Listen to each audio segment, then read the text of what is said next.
hepatitis aguda y hepatitis crónica, voy a tratar de hacer una presentación que incluya las perspectivas desde ambos puntos de vista.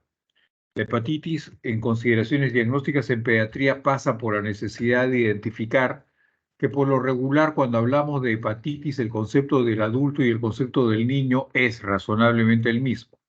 La hepatitis aguda entonces entendida como una condición de un síndrome clínico en donde existen algunas manifestaciones. Estas manifestaciones traducen disfunción hepática. Entendamos, disfunción hepática podría ser una elevación de transaminasas, podría ser una alteración del tiempo de protrombina, podría ser una alteración de la gamma glutamitranscriptasa. Es decir, hepatitis aguda es una condición en la cual ciertamente aparece alguna manifestación de daño en la función hepática y este daño en la función hepática podrá ser de un grado variable. La condición crónica, lamentablemente, no tiene una medición en tiempo. La hepatitis B crónica sí. Cuando hablamos de B crónica es que tenemos ciertamente un valor elevado, un antígeno en superficie presente por más de 6 meses. En las otras condiciones de cronicidad, el término es difícilmente implicable porque no sabríamos ponernos de acuerdo cuando hablamos de una hepatitis crónica o cuando hablamos de una hepatitis aguda. Cuando usted habla de hepatitis aguda, entonces ya nos quedó claro que existe una combinación de algunos síntomas, de algunos signos.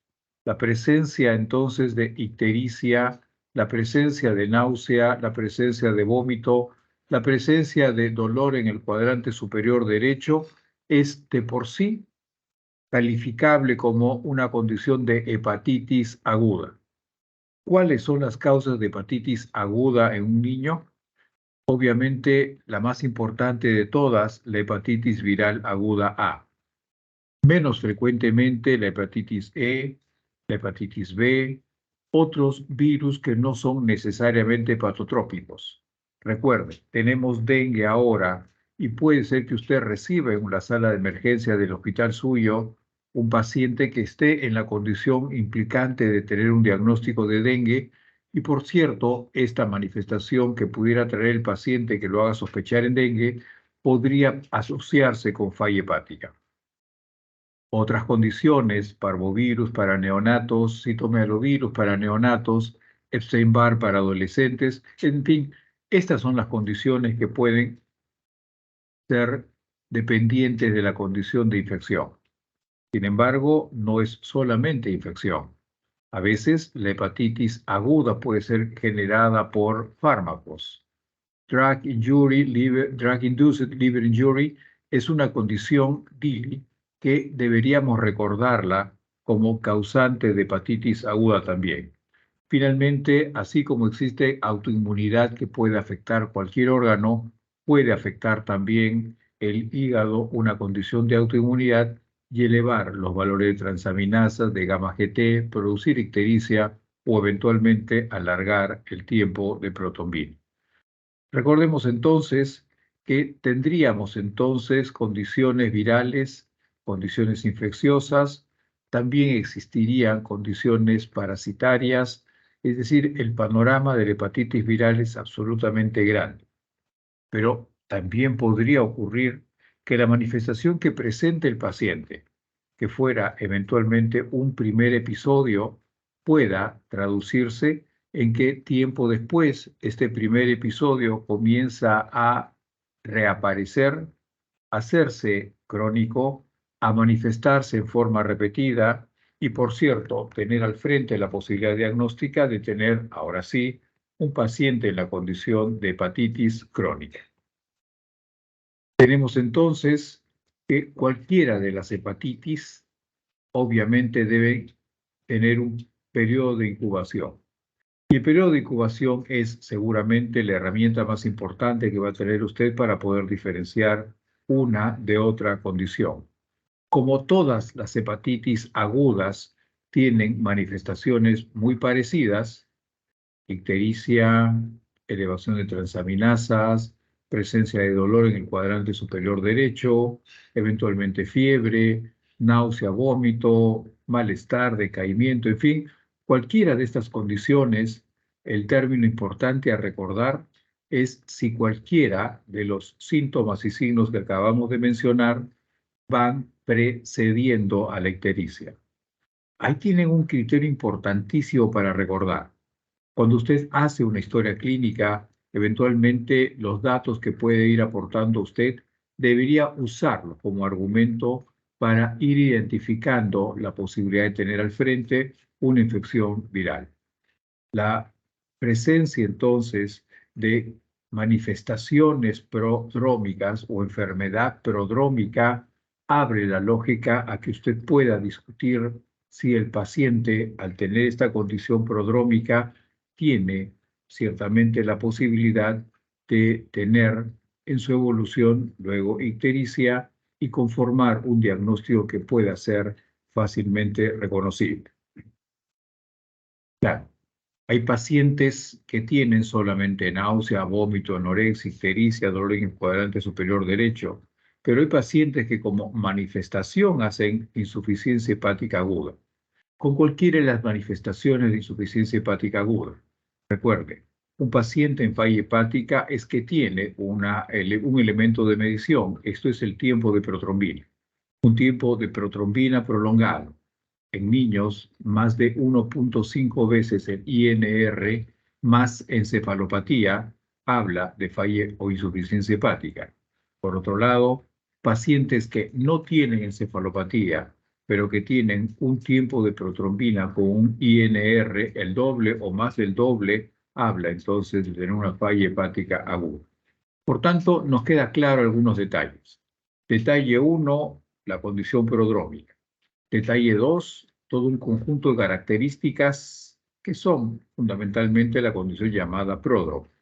Si este pródromo es seguido por ictericia o la ictericia está presente desde el primer momento, tiene usted un perfecto elemento de juicio que los puede ayudar a establecer una secuencia en el diagnóstico diferencial. Vean este cuadro. Este cuadro que parece complicadísimo, en realidad darle una panorámica es seguramente la forma más razonable que usted va a tener para establecer el criterio diferencial. Ve usted simplemente el recuadro en verde.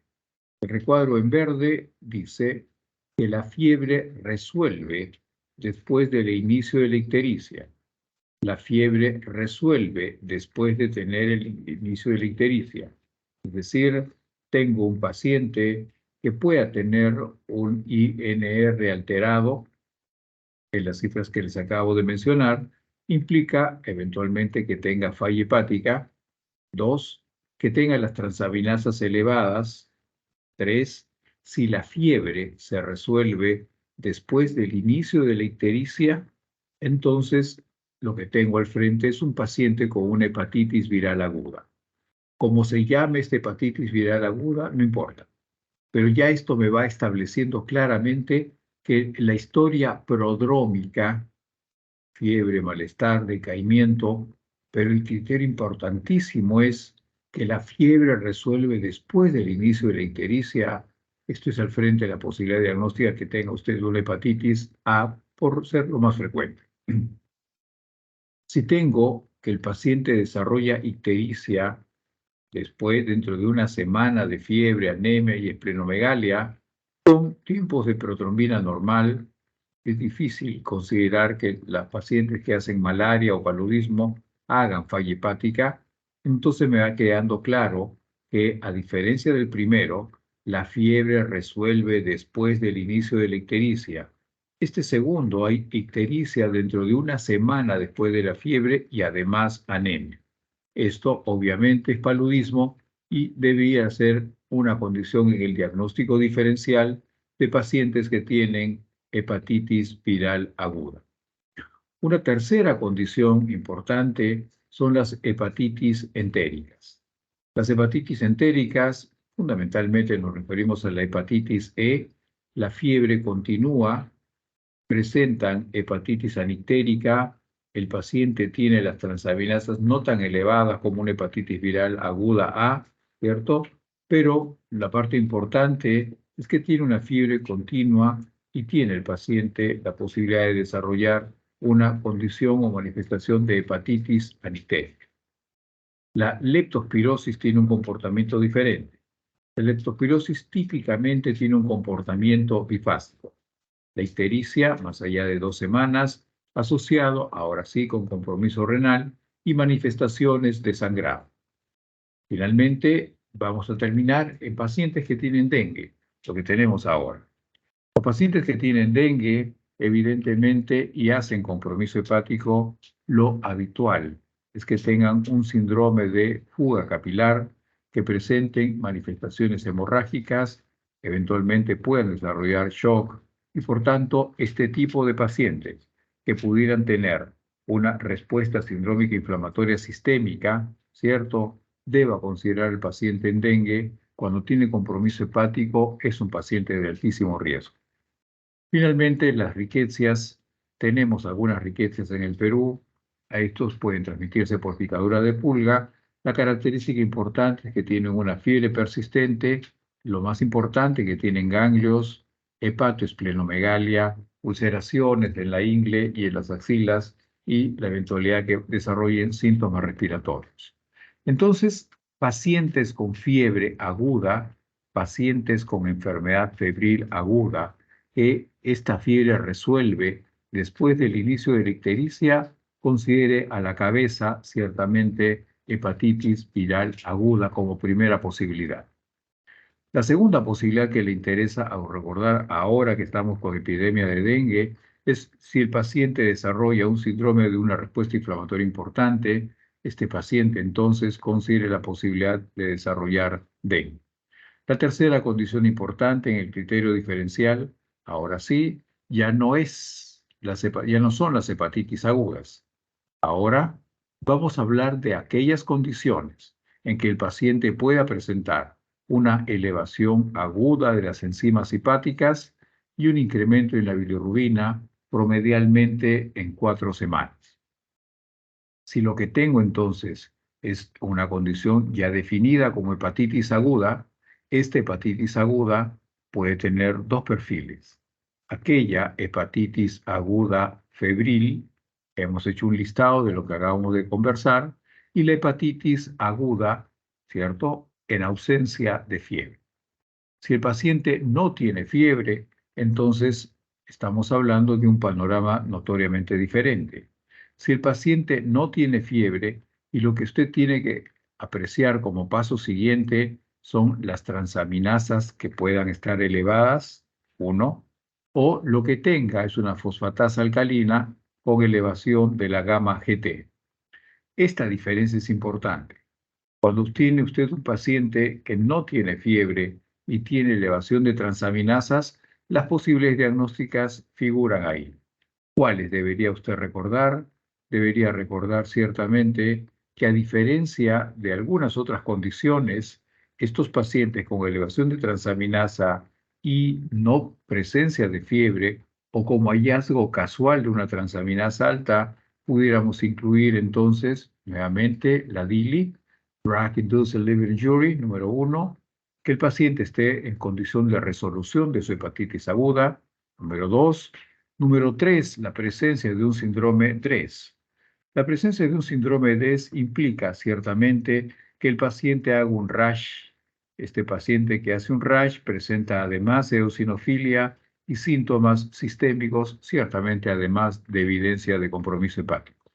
Por tanto, lo esperable no es que sea siempre así, es que si el paciente tiene elevación de transaminasas, elevación de bilirrubinas por un periodo promedial de 4 semanas, usted lo diagnostica en sospecha de hepatitis aguda y el paciente no tiene fiebre, entonces tenemos un grupo paralelo al inicial que hemos mencionado, en donde podría incluir, por cierto, la condición de resolución de la hepatitis aguda, que el paciente haya desarrollado una condición definida como DRES, que el paciente haya presentado entonces una condición de injuria hepática asociada o inducida por drogas, o presentar causas no hepáticas,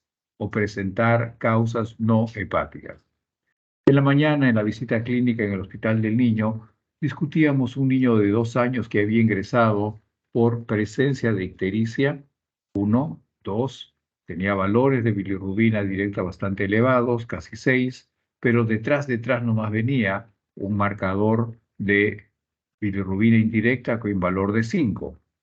Este paciente, con sospecha altísima de tener una hepatitis viral, cayó el diagnóstico cuando recién en la mañana pudimos ver el resultado de la prueba de inmunoglobulina M para hepatitis A. El paciente, por tanto, con marcador negativo para hepatitis A y presentando, cierto también, la condición de presentar evidencia de hepatitis aguda, necesitábamos un diagnóstico diferencial diferente, obviamente, al de hepatitis A.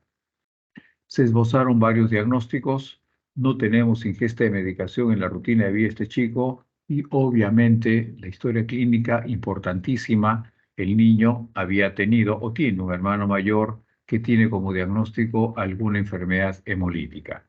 Por tanto, si sospecho que mi paciente con elevación de transaminasas, ausencia de fiebre y que pueda presentar como manifestación adicional el dato de presentar bilirrubina indirecta, además de bilirrubina directa, abra la posibilidad de discutir la posibilidad de que este chico tuviera una condición hemolítica. Si lo que tiene usted es una elevación de las transaminasas sin evidencia de hepatitis, esto obviamente abre la posibilidad también de que el paciente pueda tener alguna enfermedad muscular. Si lo que tengo son transaminasas elevadas, piense en enfermedad muscular cuando tiene una creatinfosfoquinasa elevada. Si lo que sospecha usted es que el paciente lo que tiene es una enfermedad hemolítica, mide usted la LDH, 1, mide usted la aptoglobina, 2. Eventualmente, si esta condición hemolítica implica una condición de anemia hemolítica autoinmune, pudiera tener usted una prueba de Coombs directo positivo. Entonces, el panorama es tal cual. Primera palabra, tengo un paciente con hepatitis aguda. Este paciente tiene fiebre, no tiene fiebre. Si tiene fiebre, ¿cuáles son mis posibilidades diagnósticas? Si el paciente no tiene fiebre o lo detecté casualmente, tiene usted entonces dos perfiles. Perfil primero, elevación de TGP y TGO. Y perfil segundo, que el paciente tenga una elevación de fosfatasa alcalina o de gamma GT. Cuando se eleva la gamma GT o cuando se eleva la fosfatasa alcalina, tendré por tanto la posibilidad de discutir que el paciente tuviera una condición de coledocolitiasis. Que el paciente tiene, ciertamente, además santelasmas, además deficiencia de vitaminas liposolubles, además falla de crecimiento, tendría al frente entonces un paciente con una enfermedad hepática de tipo colestásico. Esta lámina es probablemente la más importante de todas las que puedan discutir ustedes. Seguramente la gran pregunta para ustedes es de dónde salen las preguntas para el examen. Envío regularmente 5 preguntas para el examen, 4 salen de esta lámina.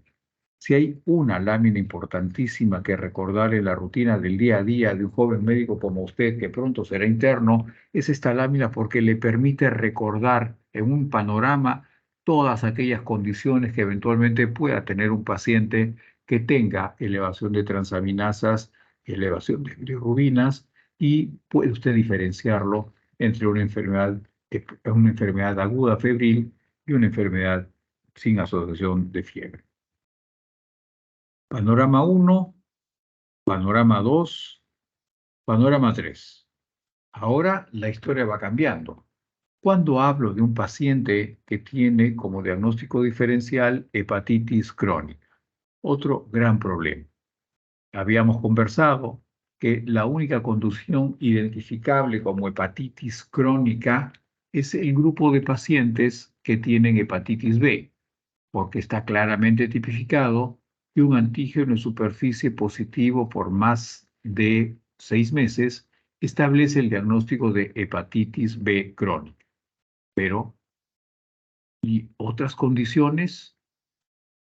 Esa es una dificultad que van a enfrentar. Por tanto, diferenciar semiológicamente un paciente que tuviera hepatitis aguda versus un paciente que tuviera hepatitis crónica es seguramente la tarea importante en el desarrollo del entrenamiento de ustedes. Recuerden, hay signos y síntomas que le van advirtiendo a usted que lo que presenta el paciente es una hepatitis crónica a diferencia de aguda. Recuerde, esplenomegalia es un argumento muy importante muchas veces para asumir la posibilidad de cronicidad. 1. 2. Que el paciente tenga evidencia de hipertensión portal. 3. Que el paciente desarrolle un síndrome ascítico edematoso. 4. Que el paciente tenga estigmas cutáneos de enfermedad hepática crónica, telangiectasia, palmas hepáticas, clavin. Estos son características que usted no debe olvidar para que pueda usted incluir en el diagnóstico diferencial de su paciente ya no la hipótesis de que el paciente tenga hepatitis aguda, sino la hipótesis de que el paciente tenga una condición de hepatitis crónica. Por tanto, si hago una endoscopia y veo varices de esófago, la lógica es pensar que el paciente pudiera tener una hepatopatía crónica. Si lo que tengo en mi primer examen es un paciente con ascitis, tengo una hepatopatía crónica. Si veo que este niño que está ictérico, a medida que lo voy observando en el curso de los días, de repente un niño muy pequeño, va ganando peso, no puedo identificar la condición sobre si tiene o no edema el paciente, pero va ganando peso y va ganando peso día tras día. Eso de seguro es que el niño está ganando peso por una condición de edema que es difícil detectar en niños pequeños.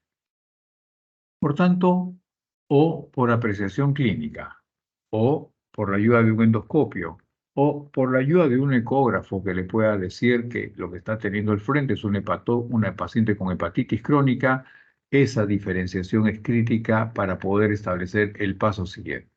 Sospecho en cronicidad, tengo la posibilidad de discutir hepatitis autoinmune en pediatría. Sospecho de cronicidad, tengo la posibilidad de discutir enfermedad de Wilson.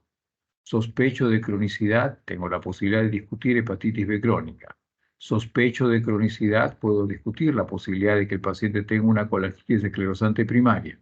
Sospecho de cronicidad, puedo tener al frente una enfermedad hepática metabólica y este panorama usted lo resuelve con un análisis prudente. Si sospecho que el paciente tiene hepatitis autoinmune, al costado va a haber un recuadro en donde debe tener usted qué cosas a considerar como elementos de juicio para diagnosticar la posibilidad de que el paciente tenga hepatitis autoinmune, es decir, cuál de todos los elementos es el crítico y importante para diferenciar hepatitis autoinmune. Uno de los criterios más sencillos es recordar que estos pacientes habitualmente tienen una inmunoglobulina G elevada. Sospecho que el paciente tiene enfermedad de Wilson. Muchacho, 10, 11, 12 años, icterio quizás, que presenta un anillo de Kaiser-Fleischer o síntomas psiquiátricos, mal rendimiento escolar desde los 10, 14, 15 años, debe hacerlos pensar a usted en la posibilidad de Wilson. Más todavía, si el paciente tiene hemólisis,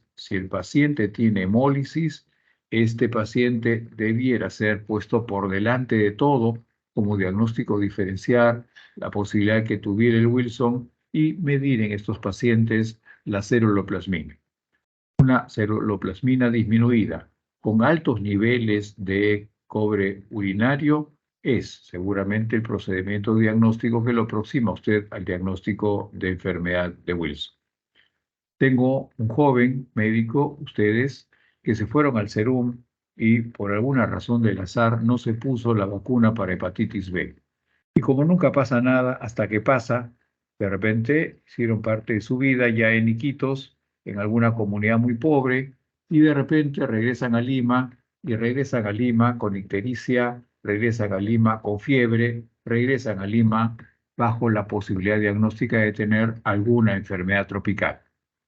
De las enfermedades tropicales hemos discutido varias, pero ya usted es bastante capaz para poder identificar si el paciente tiene fiebre y esta condición de fiebre se resuelve unos días después que inicia la ictericia. Entonces es razonable pensar que usted, 30 años, tuviera una hepatitis viral aguda. Claro, si usted viene de zona tropical, también discutir la posibilidad de tener malaria Y cierto, si el Perú es un país con mucho dengue ahora, discutir la posibilidad de dengue.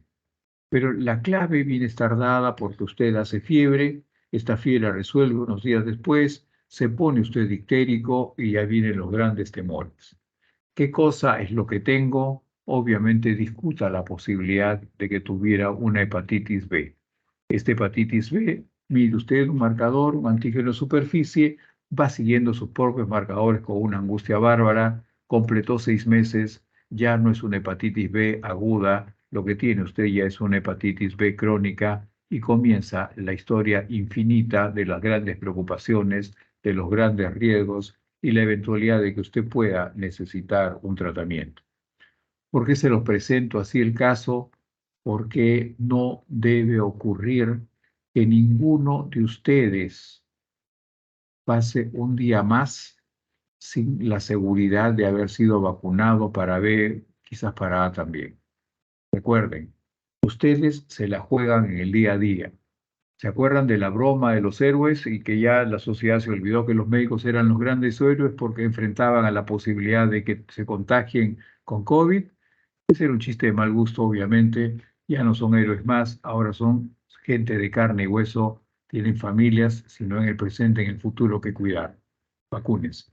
Asegúrense de que tengan la vacuna, las dosis adecuadas. Asegúrense de ello una vez que ustedes parten al SERUM o comienzan el internado. Antes de inclusive el SERUM comienzan el internado, la exposición a fomites, la exposición a sangre, la exposición a, en fin, a 100.000 cosas, los pone a ustedes al frente del riesgo importante. Vamos, entonces me quedó claro. Tengo un paciente entonces que está con transaminasas altas y está ictérico. Este paciente es un paciente con hepatitis aguda o una hepatitis crónica. Si algo debo utilizar como criterio diferencial es obviamente el examen clínico. Tengo estigmas de cronicidad, el primer recuadro en rojo arriba. ¿Qué más puedo utilizar para considerar la posibilidad de diferenciar si el paciente tiene cronicidad?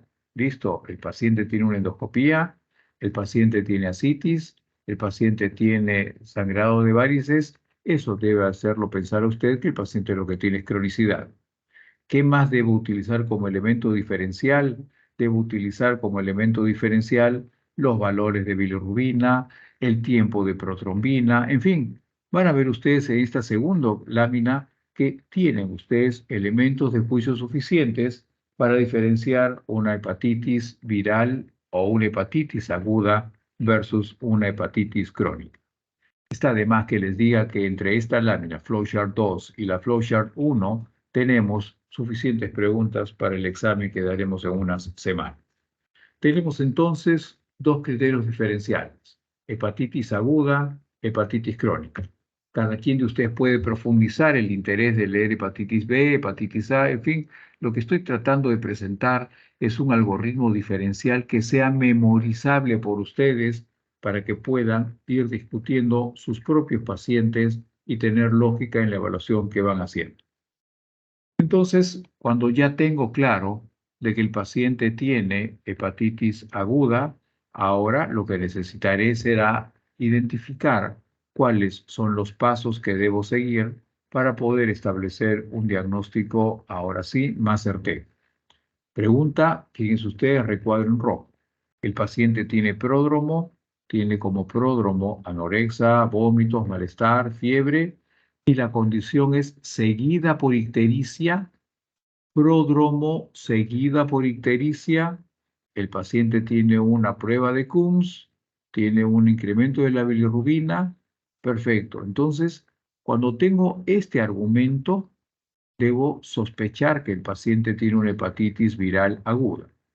Este paciente con hepatitis viral aguda pudiera tener enfermedad hepática que desarrolle falla hepática aguda en pediatría.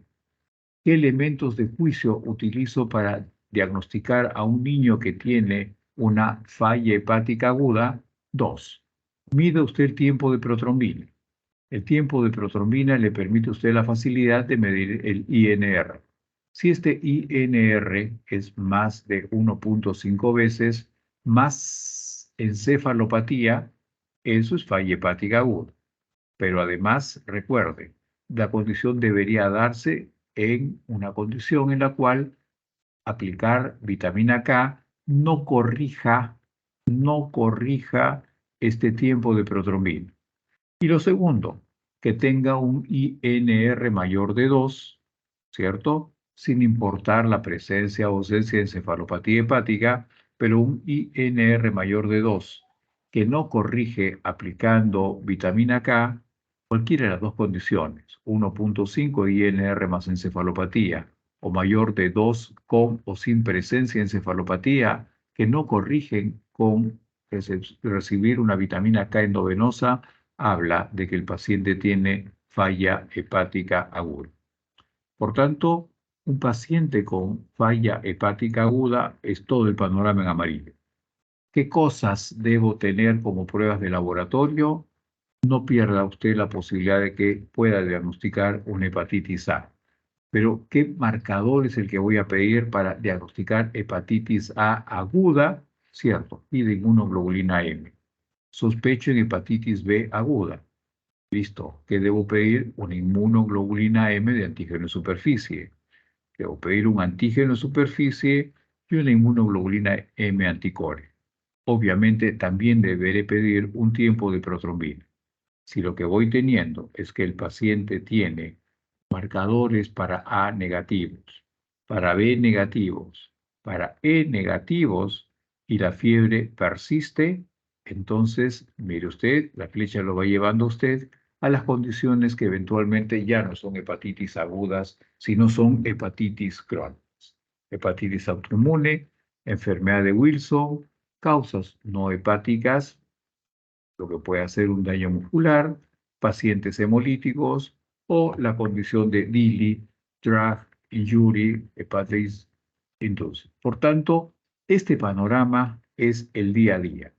Y este panorama del día a día necesita que usted recuerde solamente el orden de la secuencia que debe usted analizar para evaluar pacientes. Una cantidad inmensa de gente camina por el mundo con hepatitis B. Y probablemente una cantidad inmensa de estas personas están expuestas a los riesgos de hepatitis B.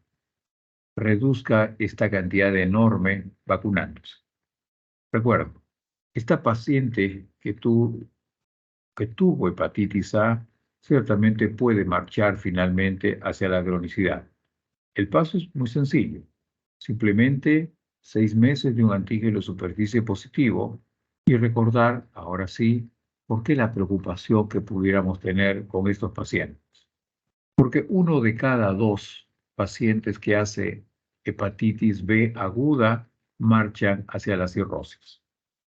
1 de cada 2 pacientes marchan a la cirrosis.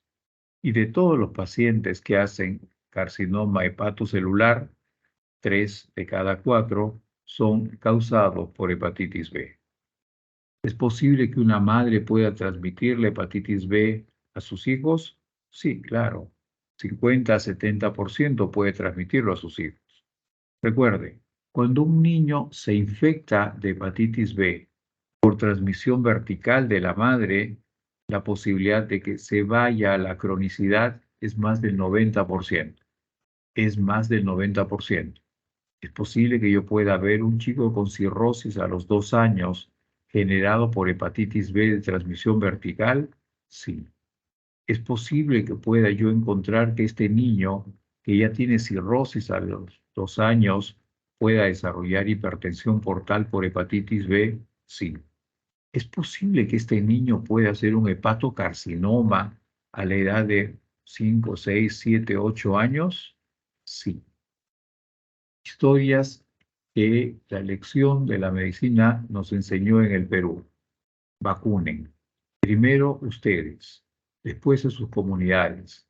A donde vayan ustedes como médicos serán los líderes de las comunidades. Se van a enfrentar a la ignorancia. Recuerden, la mayor parte del trabajo que van a hacer ustedes no es necesariamente lo que uno soñara. Lo que uno sueña viéndose el serum es manejar infartos, sueña manejar accidentes cerebrovasculares, se sueña cada quien de ustedes en una gran emergencia y eso, la historia real, no es así. Pero la historia real comienza con ustedes sentados en un consultorio, abriendo su propia puerta y saliendo a la comunidad. Aprendieron algo de medicina comunitaria, aprendieron algo de epidemiología. ¿Para qué diablos estudiamos estadística? Listo, disfruten el año del Serum porque buena parte de ese año va a ser para esto. ¿Qué le puedo dejar a esta comunidad como enseñanza? ¿Cuál es el valor de las vacunas para la comunidad? ¿Cuál es el trabajo que tendría cada quien de ustedes para el cuidado de estas comunidades?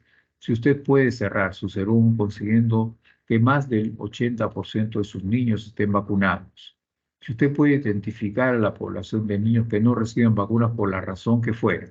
Si usted puede pesar y tallar a los niños acudiendo a los colegios, porque habitualmente en las comunidades donde va uno tiene seguramente un solo colegio, una sola comisaría, en fin. Si usted puede conseguir hacer eso, dese por bien servido. La historia del Serum sirvió y usted le sirvió a su país. Esta es la última lámina de todas. Esta lámina es la historia típica de pacientes que desarrollan hepatitis B.